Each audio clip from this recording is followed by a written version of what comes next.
रायगढ़ जिले के करसद विधानसभा क्षेत्र में राष्ट्रवादी कांग्रेस पार्टी के अजित पवार गुट द्वारा एक महत्वपूर्ण कार्यकर्ता संवाद बैठक का आयोजन किया गया। इस बैठक में प्रमुख अतिथि के रूप में राष्ट्रीय कांग्रेस पार्टी अजित पवार गुट के प्रदेशाध्यक्ष और सांसद सुनील तटकरे उपस्थित रहे। बैठक में सुनील तटकरे और नरहरि झिरवल ने कार्यकर्ताओं को संबोधित किया और आगामी चुनाव के लिए पार्टी की रणनीतियों पर चर्चा की। बैठक में सुधार घारे का निर्दलीय उम्मीदवार के रूप में चुनाव लड़ने और करजत खालापुर विधानसभा क्षेत्र के पदाधिकारियों के सामूहिक इस्तीफे पर भी विचार किया गया।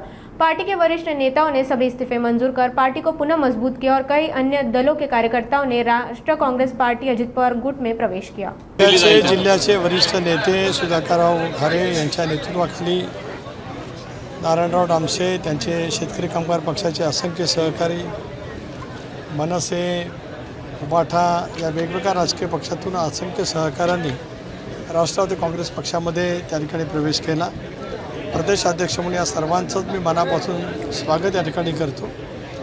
गेली अनेक वर्ष कर्जतच्या राजकारणात, समाजकारणामध्ये आपल्या स्वतःच्या कर्तृत्वाची एक वेगळी ओळख सुद्धा भाऊंनी त्या ठिकाणी निर्माण केलेली आहे।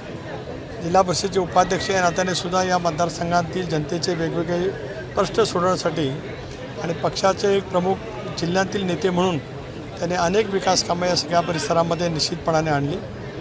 दादांच्या नेतृत्वाखाली पुन्हा एकदा पक्ष मजबूत करण्याच्या संघटनेच्या कामाला या दोन तालुक्यातील असंख्य वरिष्ठ ज्येष्ठ सहकाऱ्यांच्या माध्यमातून ते प्रयत्न त्या ठिकाणी निश्चितपणाने करत आहेत। पक्षाची पूर्णपणाची ताकद ही सुधा शेठच्या पाठीमागे उद्याच्या भवितव्याच्या कालामध्ये निश्चितपणाने उभी राहील। त्या 20 तारखेपासून आम्ही त्या संदर्भामध्ये एकत्रितपणाने बसणार आहोत। भारतीय जनता पक्ष, शिवसेना, राष्ट्रवादी काँग्रेस पक्ष या पक्षाचे जे या संदर्भामध्ये जी काही समिती गठीत केलेली आहे त्याची बैठक या एप्रिल महिन्याच्या अखेरीस त्या ठिकाणी होईल आणि त्यानंतर प्रत्यक्षामध्ये त्या संदर्भातला निर्णय प्रत्येक युतीतला घटक पक्ष त्या ठिकाणी घेईल। देशाचे गृहमंत्री अमित भाई हे हिंदवी स्वराज्य संस्थापक अवघ्या देशाचे मानबंधू असलेल्या छत्रपती शिवरायांना मानवंदना करण्यासाठी त्या ठिकाणी येत आहे। तो एक ऐतिहासिक क्षण त्या ठिकाणी आहे। त्यामुळे त्या ऐतिहासिक क्षण किंवा शिवरायांना मानवंदना करत असतानाच इतर राजकीय विषयांच्यावरती चर्चा मला स्वतःला अभिप्रेत नाही। पुन्हा एकदा अशीच मी मोठेपणाने सुधाभाऊ असेल, अशोक आहेत, आमचे भरत शेठ आहेत, इतर माझ्या एकनाथ धुळे आहेत, असंख्य सहकारी आहेत, भोई या सगळ्या सहकाऱ्यांनी गेले अनेक वर्ष या तालुक्यामध्ये विविध योजनांच्या माध्यमातून पक्ष संघटित करण्याचं, ठेवण्याचं, अबाधित ठेवण्याचं काम निश्चितपणाने केलेलं आहे। त्यांनी राजीनामा दिला होता, पक्षाने त्यांचा राजीनामा अस्वीकृत केला।